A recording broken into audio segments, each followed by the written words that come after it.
Today we will be talking about fair use and Creative Commons.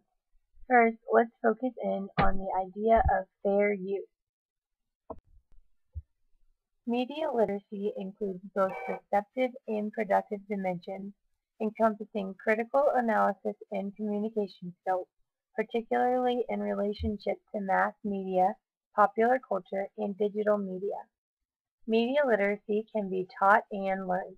It is implicated everywhere one encounters information and entertainment content. Fair use provides us with the conditions under which you can use material that is copyrighted by someone else without paying royalties. Fair use is a use right more so to certain information with no payment or permission. There is not a particular fair use formula, however, there are four considerations to keep in mind as a reference to the fair use policy. Nature of use, the nature of the work used, the extent of the use, and finally, its economic effect. There are 5 principles of best practices to consider in regards to fair use. 1 is employing copyrighted material in media literacy lessons.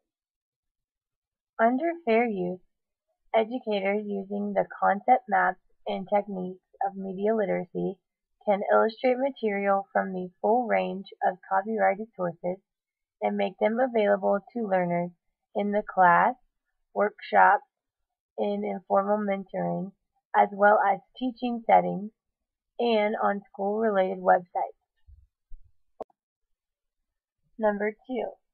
Employing copyrighted material in prepping curriculum materials.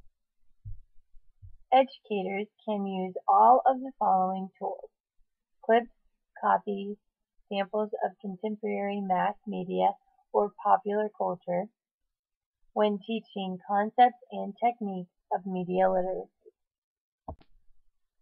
Number 3. Sharing media literacy curriculum materials. Teachers using techniques and concepts of media literacy should have the right to share effective examples of media and meaning with other educators themselves. Number 4. Student use of copyrighted materials in their own academic and creative work.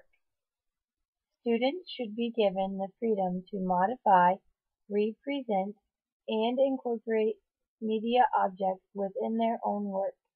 The opportunity to do so can foster and deepen their awareness of the constructed nature of all media. Number 5. Developing audiences for student work. Teachers will come to a conclusion to share their student work in a way which demonstrates ethical values and sound pedagogy. If a student work incorporates, modifies, and represents existing media content in a way which meets the standards of transformativeness, the distribution of work would meet the doctrine of fair use. Now, let's shift over from fair use to the idea of Creative Commons. Creative Commons provides a free, public, and standardized infrastructure that creates a balance between the reality of the Internet and the reality of copyright laws. The Creative Commons provides a set of tools and copyright licenses which strive to create a balance of the strictness forced by the copyright laws today. Creative Commons presents a some rights reserved approach, which allows for people to keep somewhat of a copyright on their creations, but allows for others to be able to use these things as well. Creative Commons allows users to copy, distribute, edit, remix, and build upon data found on the Internet. Creative Commons has given us all the opportunity to exercise our copyright in more ways than ever before. The creator does with their work whatever they would like. Those are the only requirements of Creative Commons.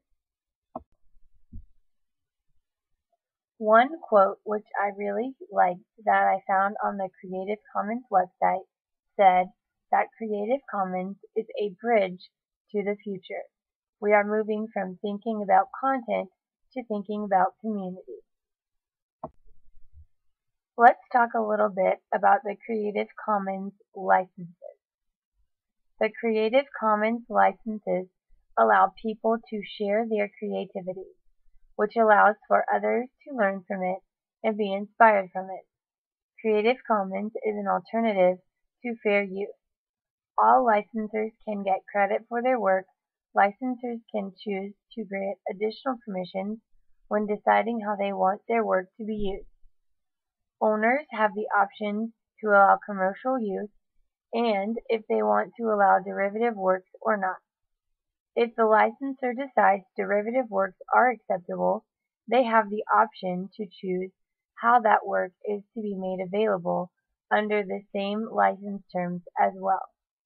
This is known as share-alike, which is a mechanism that when used helps digital commons to grow over time. Licenses by Creative Commons requires licensees to get access by the licensor to do anything with the original work that the law does not expressly allow.